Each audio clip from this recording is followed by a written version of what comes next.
Who's behind you? It's me, Ben Baker. No, I don't. We're going to have to work out a better intro for this. I will not have you behind me at any stage in the day. I insist that is the only reason I agree to present Pantosplaining with you, John Matthews. and me, Ben Baker, of course. And this is us doing one of our passion projects, shall we say, and it's already taken over our lives. I mean, don't think we've got delusions of grandeur here, but it is a passion project for us, and I think this may well see us into retirement. Well, maybe, but maybe we've already peaked already, because the Panto poster we're going to look at today from British history, of course. Yeah, I don't think we need to explain what Pantos are, but, you know, the posters are always a beautiful arrangement of celebrities of that particular time, you know, the creme de la creme of available television and sporting. And bearing in mind that the creme de la creme will already have been booked for different Pantos in the same year. It's a minefield of celebrities, quite frankly, if you can imagine such a thing. So we're going to look at one that is described as the North's funniest and most exciting panto. Now that's a big claim. It's a proud boast, and I don't know how we're going to verify it, to be honest. Well, let's reveal the poster and let people see for themselves. Well. The Darlington Civic Theatre. Yeah. We are a different part of the country to last time, and as you say, it is the funniest and most exciting panto running. I found out some interesting facts about this. Right? Oh, did you? Oh, I didn't think to look. Well, our facts. Apparently, it ran at the Darlington Civic Theatre until the 6th of February. Then the production moved to the Grand Theatre in Leeds for 1 week with the same cast. Oh, really? Yeah. That seems a long time, doesn't it? Look impressed.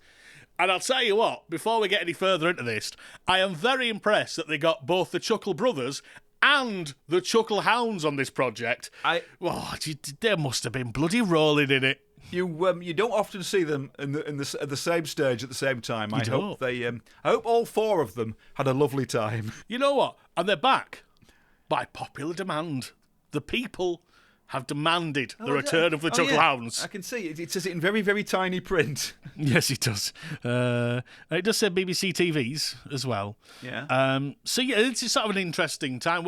We'll come back to the Chuckle Hounds, but I was a fan.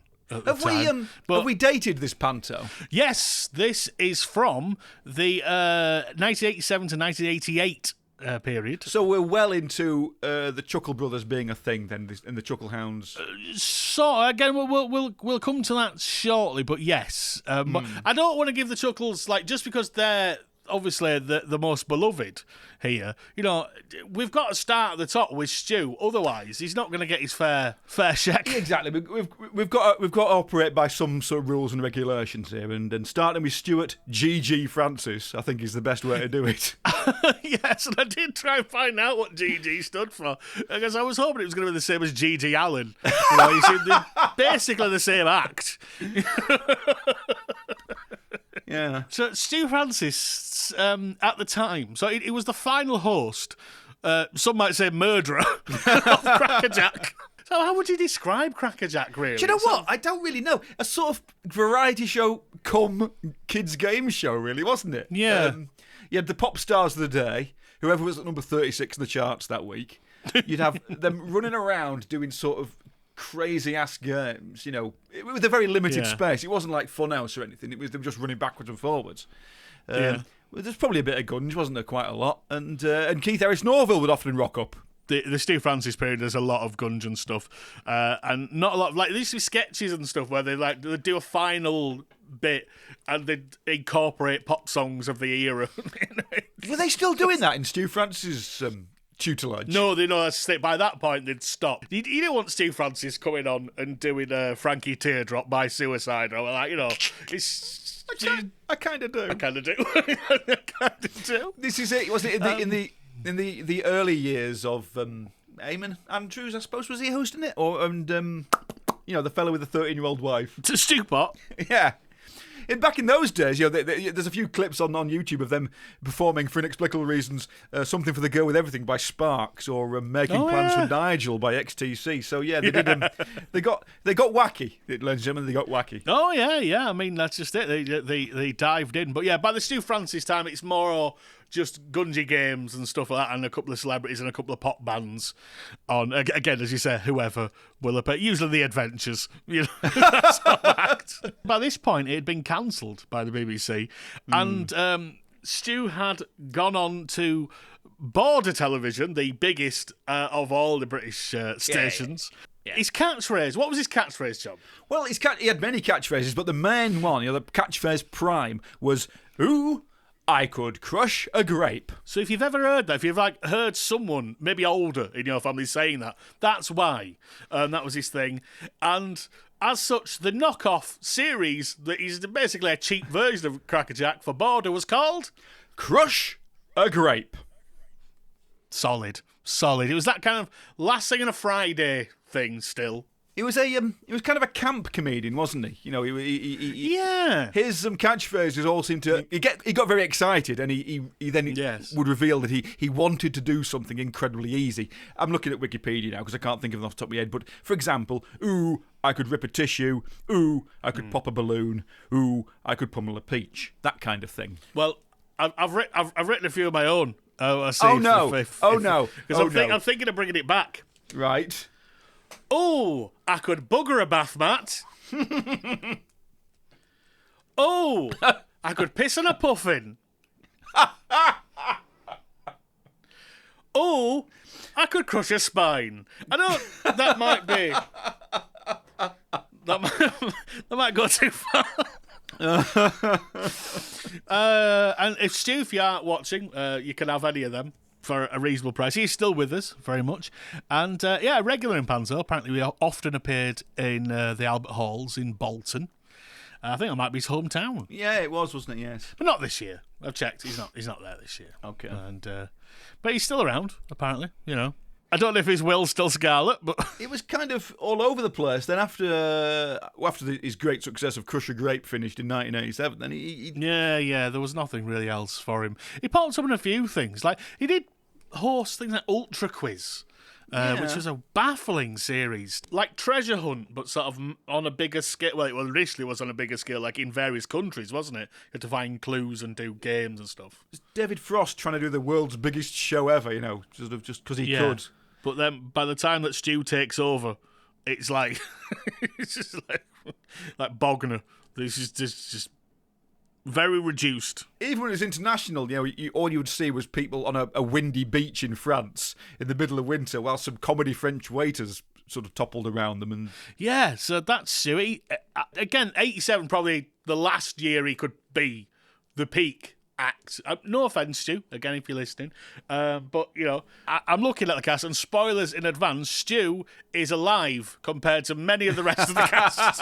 Yeah, you're right, aren't you? Which is unfortunate. As next on the list, we've got Jeff Capes.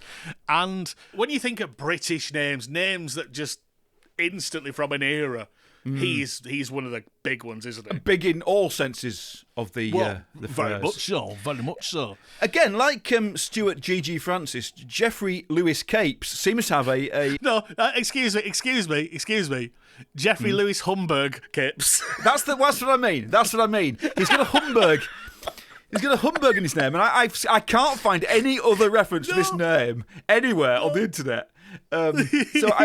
So somebody's vandalised his page to give him an extra middle name with the word Humberg.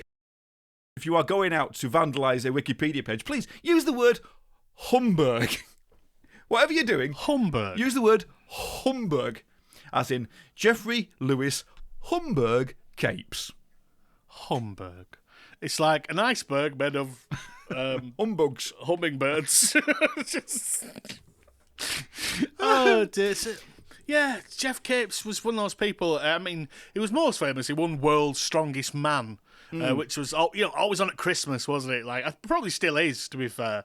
But it's that competition that they run, for. Yeah, it's on like Granada Men and Motors now, innit, or something like that. No, I think it's on Channel 5 now, which is probably lower than Same thing.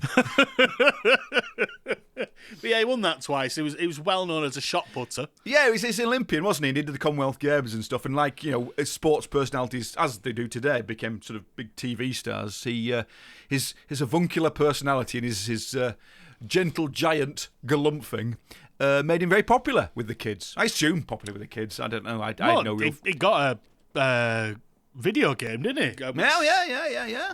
Was on the Spectrum and C64 and various things. It was Jeff Cape's Strongman, I think. I waggled my joystick quite a lot to the image of Jeff Capes when I was a kid. Disgusting. I mean, it's a family podcast, this. There's no need for that kind of behaviour. But also, yes. No, I don't think I've ever played Jeff Cape's Strongman, to be fair, but I can't imagine it was massively different from the Daley Thompson Super Test and all that sort of malarkey. I think you had to pull a lorry. You had to pull off you, lorry? Dear Lord, and children could play this game.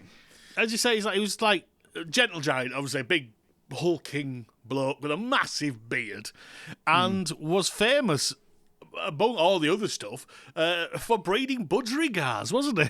Yeah. It's like every celebrity has got a little fact about them and everybody sort of knows, and that was his, wasn't it? He bred budgies. Yeah. Apparently, they brought out his gentler side. Oh. And apparently, he won a world championship in 1995, budgery show. And in 2008, he was appointed the president of the Budgerigar Society, which makes you wonder, who's more famous than Jeff Capes and budgerigars that he had to wait until 2008. Yeah. That does seem a long time, doesn't it? Perhaps the previous incumbent just refused to die or something. Oh, I hope so. I hope so. The Budgerigar Society sounds kind of like a spy film, doesn't it? I wonder if, like, the former president of the Budgerigar Society was some like Saddam Hussein, and obviously once he was deposed, then they could bring in Capes. Well, why aren't we looking this up? Because the information has been blocked. It's only on the dark web, and I can't get on that. I've never typed the word budgerigar in my entire life before. No, because again, that's why budgie exists as a word. So you don't have to type budgerigar. Let's enjoy life, enjoy budgies. I won't. I don't. Oh, there we go. Nice website, a little video of a budgerigar. I am into our members' stories. Unfortunately, it is a blank page. Let's see what's happening in the world of budgerigar news.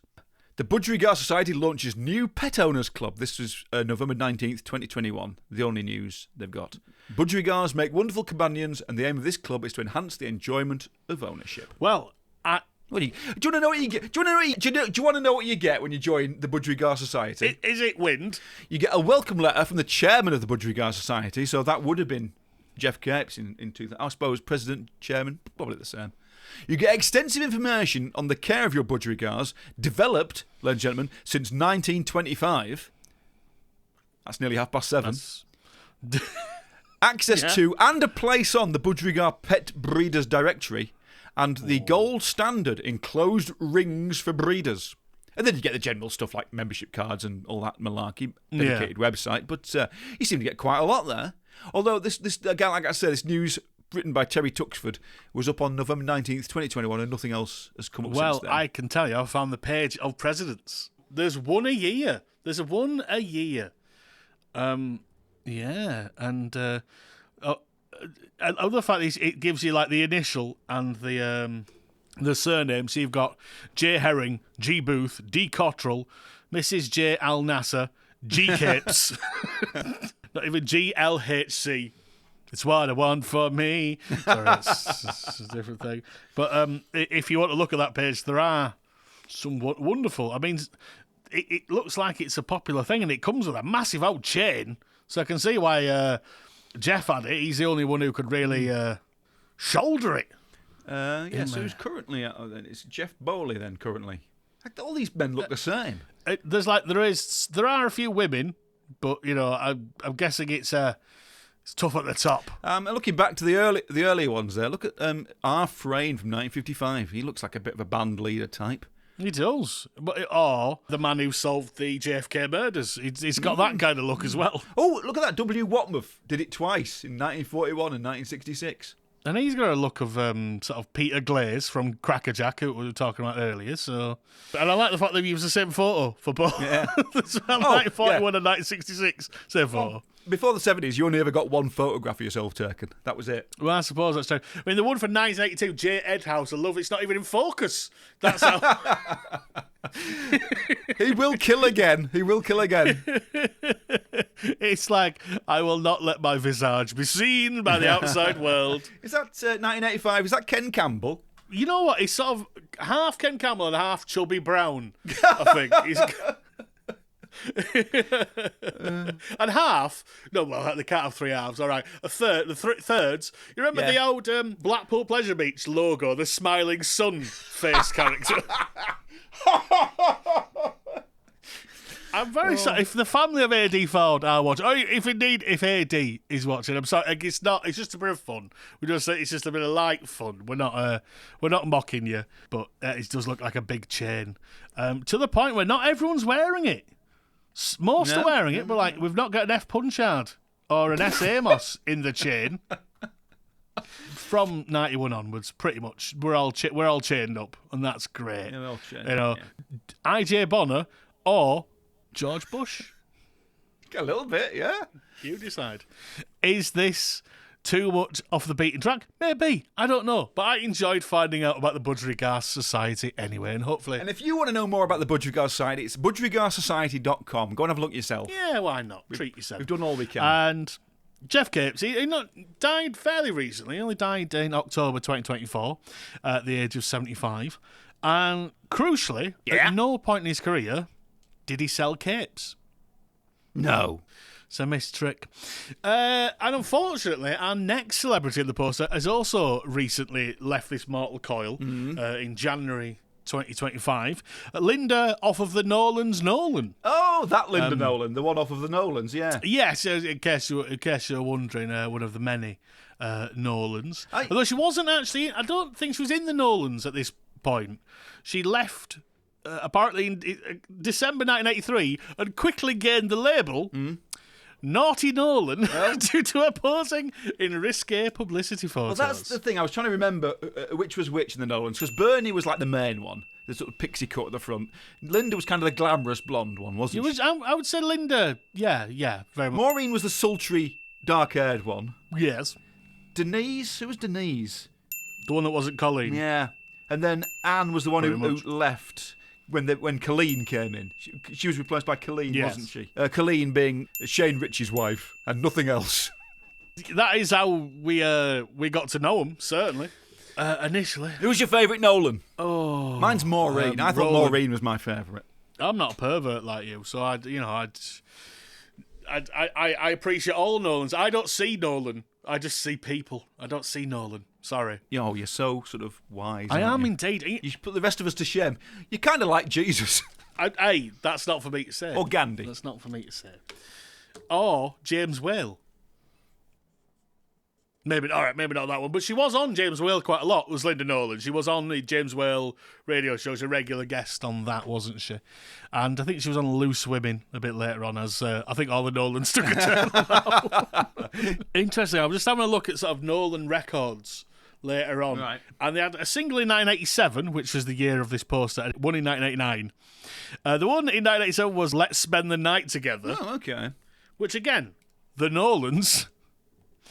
And would you like to guess what the one in 1989 was? Was it a cover? It was a new version of an old song. Okay. I don't know. Go on. I'm in the mood for dancing. Oh. 89. Oh. How did it chart? Do we know? No. Was it? I don't know if it's a Lee Brand. I was about to say, was Ben Lee Brand on the case? Yeah. 3 names, 2 of them no longer with us. And of the next 2, one of them is, at least. And I'll let you know a little bit of a secret here. Yeah. The only ones I've met. You've met the Chuckle Brothers? I have met the Chuckle Brothers.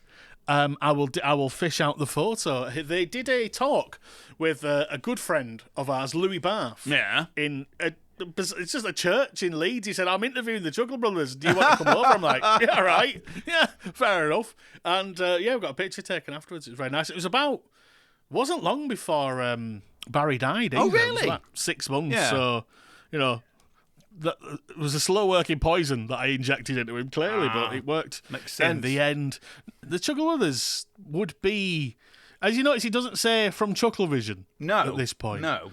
Chucklevision began in September 1987, and it was like a weird studio-based sketch show at that point. It wasn't quite the sort of on-location antics at that point. We should it was more of a sort of... maybe explain, because I'm sure a clip of the Chuckle Brothers will be playing whilst we say this, but we should explain who the Chuckle Brothers were and what their act was to the boys and girls. Well, this is the thing. So they've been knocking around for ages at the Chuckle Brothers. There was 4 of them initially. There were the Patton Brothers, as their actual name is. And they went on, I think it was New Faces in the sort of early 70s and did quite well. But the funny one was always Barry. He was always the comedy one. He was, the little one and all like that. Because the other 2 ended up in Chucklevision as the no slacking bloke and fuck off out of my lawn. But I can't remember the other one. But it was a similar sort of thing. But yeah, there were sort of 4 of them, and they sort of split the act into 2. So you had the Patton Brothers and the Chuckle Brothers. So the Patton Brothers would have been doing a different panto, I'm guessing, in 1987. But yeah, Chucklevision had just begun. And people of a certain age know what Chucklevision is. It's kind of like madcap, them antics, They basically turn up to do a job and mess up that job. But it's cheap and cheerful kids' show. They would go to a location and dick around. That was it. Yeah. But when it started, it was like a studio-based sketch show.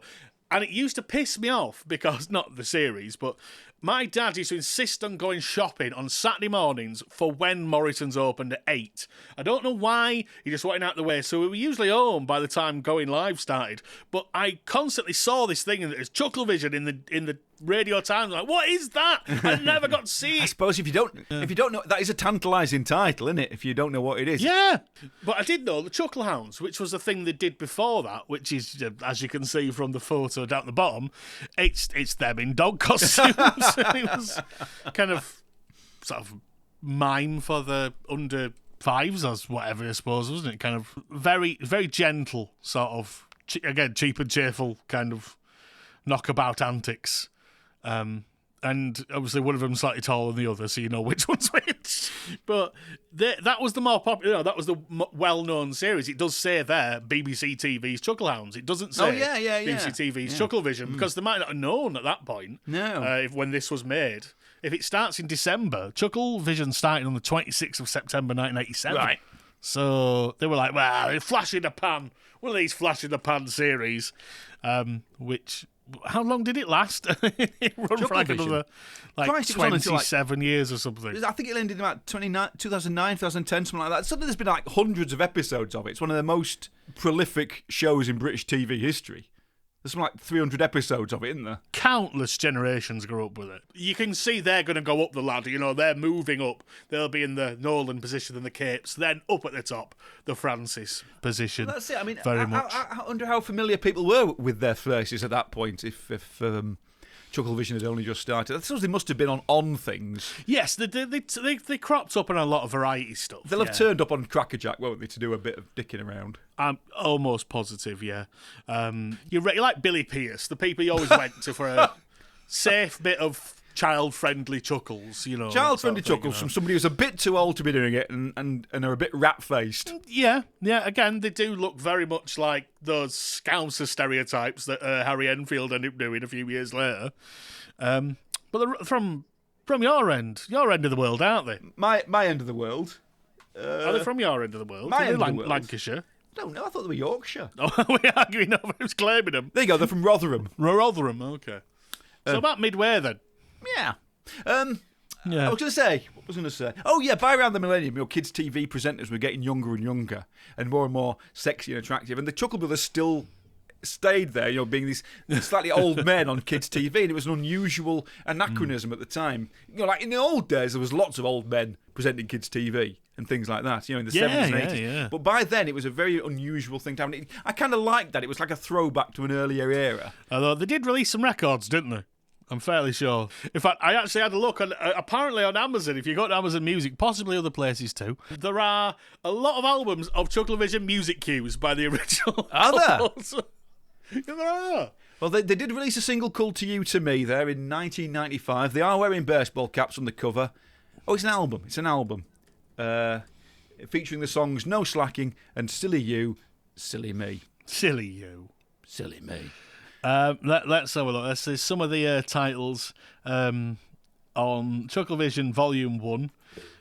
Chuck's a Go-Go, Chuck's To Me and You, Chuck's of Invention, Chuck's at the Flicks, Chuckles and Muscles, Chuck's Crime Busters, and Silly You remix. Of course, they did appear in a Tinchy Strider video towards the end of their they did, career. didn't they? Yeah. And apparently they were on it as well, according to Discogs. To Me, To You, Bruv, Tinchy Strider, and the Chuckle Brothers. Yeah, go find all those things out there by all means. I've just clicked on at random Volume 5 Barry's Tribute, music from the original TV series, Dave Cook, and tracks include Sushi Sumo Elements, Funky Links Off the Cuff, and Chinese Panda Moments. So please do search those out and give him a few of your penneths. So yeah, obviously there's your main stars of that, but we don't want to ignore the people lower down, because some of them will go on to be much bigger names. Some of them are quite hard to look up. Before we get to the names, though, we've got the title of the this panto. It's Robin Hood and Babes in the Wood. And I was saying to you before we started that I don't really know what the plot of Babes in the Wood is. I've no real idea. No, I don't think. And I did look it up. Hang on, and I've got it here. Babes in the Wood is a traditional children's tale. Of two children abandoned in a wood who die and are covered with leaves by robins. Robins or robbers? Robins. All right, so it's not the Chuckle Brothers who murdered them then? It might be. Well, it's very possible. On Christmas Eve 1973, Junior Showtime did a Babes in the Wood pantomime episode at the Bradford Alhambra Theatre. I've been. Starred the usual suspects, as you can see. But down the bottom, starring Mark Curry with the unusually named character Babe Willie. Good. Eddie Large as Private Large, Sid Little as Private Little. You know what? I'm glad they didn't have to learn new names. Well, we've got Colin Prince as Little John, and that'll have confused Sid a little bit. That's very possible. Is it Little? And two of them shout, well, yeah. No, that's fair enough. So, yeah, Robin Hood is in Babes in the Wood. It's normally just called Babes in the Wood, isn't it? But I suppose, Is it? I don't know. I assume it is. I mean, it's got a nice cadence to it. Robin Hood and Babes in the Wood. It's got, but Yeah. Try it yourself, listeners. I'm fairly sure I've heard in quizzes before which panto is Robin Hood in, and the answer is Babes in the Wood. Because if it was Robin Hood and the Babes, it might be an easier question, is what I'm saying. Right. Yeah, I see. They've sort of explained it here, even though, again, we do have Will Scarlett, Little John, and Maid Marian. So you should be able to work it out from the clues, but I don't know. Yeah. Let's have a look at these names underneath it. Brian Sullivan, I found one that did a lot of pantos in Wales and died in 2020, but I'm not sure if he got as far as Darlington. I don't know if that's the same one. Did you find any? No, I couldn't find anything out of Brian Sullivan other than lots of panto posters, reference on the panto website and stuff like that. So there's no real indication of where he came from or where he went. Where did he come from? Where did he go? Where did he come from? Cotton Eye Brian Sullivan. That's what they called him. And that's how he died, unfortunately. That was the cotton in his eye. Terrible business. Terrible business. It's worth saying, we've not discussed the art yet. The art is I think, very well done for one of these posters. Yeah. You can tell who everyone's meant to be and stuff. But the Anne Duval as Robin Hood, she does look like Scylla. Yeah. Which is distracting, to say the least, because I don't know what Anne Duval looked like, but I'm assuming like that, but it's a bit like Scylla. One assumes like that, unless they thought they were getting Scylla and just had to reuse the artwork when she refused to turn up. A fake Shemp Scylla. Can you imagine? She will not be in the same room as Jeff Kirkes. A pyramid scheme of Scyllas. I can, and it's awful. Yeah. Oh, my.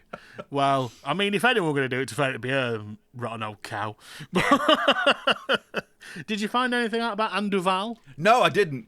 She was in the one we looked at last time, wasn't she? Possibly spelled different, I think. But I know I've come up with a blank when it comes to Anne Duval. Yeah, same. And I struggle with Des King as well. Well, I did find a Des King. But it's not the same one, but it's a columnist for Packaging News. But Packaging News columnist Des King gets into the festive spirit, and there's a picture of him dressed as a pantomime dame because he joined in with some pantomime dame business recently. But he says, I haven't been asked to reprise the role of Mother Goose, and my career on the pantomime is now well and truly behind me. So he must have just done that as a one-off. Des King is a freelance journalist specialising in packaging. Good. Well done him. And who's he got? Shari Lawton Clark, which I really thought I'd be able to find straight away, but I did struggle. Yeah, I thought that's such an obvious name to search for, but nothing. No, and I must admit I was a little bit foxed by the fact that there does appear to be an E hidden in the child's head. Yes. You know, interesting that MT Loundy is in a completely different font to the rest of it, which suggests some sort of late last-minute change. But that's someone I did find, Marie-Therese Lowndes. Yeah, I did manage to track her down at a dance school, Darlington dance school. Yes, well, fitting for a Darlington pantomime, I suppose. But yes, I found a obituary for her when she passed away. And apparently, she set up the MT Lowndes School of Dance in 1980. Well, I liked the description of this. It said, they needed a larger studio, so she and her husband bought a 4-storey house that became the MT Laundry, or Mount Laundry, as I keep reading it, School of Dance. As luck would have it, the Darlington Working Men's Club was being demolished at the same time. That is good luck, isn't it? That is excellent luck for everybody. It depends if you're in there at the time, but otherwise, yeah. But the husband, David, was able to salvage and repurpose its dance floor for their new school. Right. Good luck. I did look to see if it was still going post her death, and there are links online, but I don't know if anyone took it on. So possibly not. If you were there, if you danced there, please do let us know. I think the rule is all the pupils have to be buried with the teacher, don't they? Yeah. That's why they needed all that space. It's just like an Indian graveyard of young dancers. Yeah. But she does sound like she had a fascinating life and she was a much beloved teacher. So, again, it's always nice to sort of see those. It's far more interesting than a lot of the Herberts we see on these pantomime posters.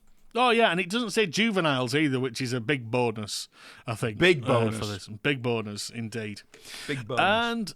And we'd left with Alan Meadows, who I also found an obituary from. Was it the wrong one? I don't believe so. No. I found one from Malta, an Alan Meadows pantomime dame who died at the age of 83. Yeah. The subheading being Notorious 1985 Stage Incidents, Elevated Meadows and Panto. The stage incident being that this pantomime dame made some jokes about the water shortages in Malta at the time. Yeah. I'm fairly sure it's the same one. Well, that's Maltese. All these pantos are in Malta. He did them all in Maltese.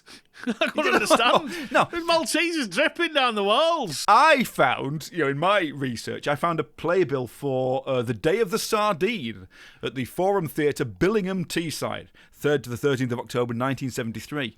And in that, we have Alan Meadows, born in Melton Mowbray, Leicestershire. He's a Geordie by marriage to actress and writer Val Georgeson of Johnny Briggs and Simon and the Witch fame. Simon and the Witch, yeah. So he's Geordie, so it's the right sort of area as well. Yeah. Well, I don't know. Maybe he went to Malta, maybe not.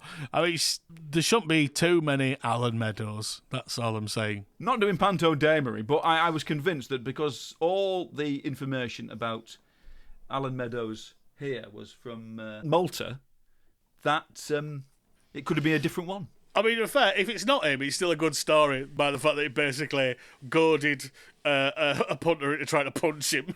And everyone went, yes, that's good, let's go to the pantomime, and it took off. Sorry, I was completely distracted by trying to work out if there were two Alan Meadowses. I mean, I didn't fully explain his panto controversy from 1985. Yes. Some homophobia, it would seem. So, all that's left is written and directed by John Conway. And I did not expect to find anything on this. John Conway Productions are really still a bloody thing, aren't they? Are they? There is a full old page. Apparently, John reinvented the pantomime title of Snow White and Peter Pan in the 90s, which many producers have copied his lead over, and for 30 years has created many of the standard routines, now taking the traditional business of the panto genre.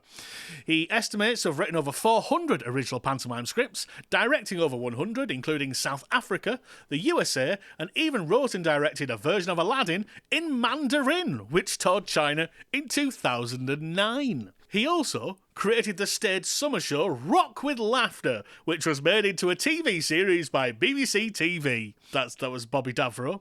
And he also worked on Public Enemy No. 1 with Bobby Davro. Oh. And 40 episodes of To Me To You with the Chuckle Brothers.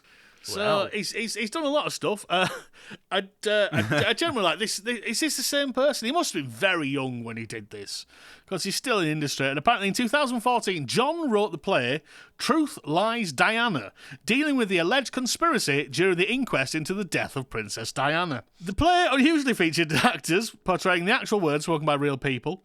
And in further innovation, John Conway played himself as the central character, seeing his life unravel as he discovers previously untold information surrounding Diana's death. That sounds insane.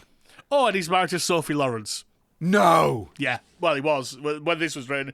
I was like, I don't want it to seem like, again, mocking. He seems like a very powerful man who's done a lot of things. He could have you killed. But he was also the vote leave coordinator in the 2016 referendum and has since become chairman of his local UKIP party. So, you know. That's incredible. I mean, this is all based on the internet. This is all internet research. Your mileage may vary. And hey, it doesn't matter. Politics doesn't matter with Panto. That's the beautiful thing about Panto, isn't it? It's kind of a leveller. It's a big British nonsense and a celebration of not just the past, but like, again, with all these celebrities, like, I mean, look at it. In 1987, you go Stu Francis, Jeff Capes, Linda Nolan, Chuckle Brothers. Nice lineup, that. You know, a bunch of people I know off of the telly. Simple.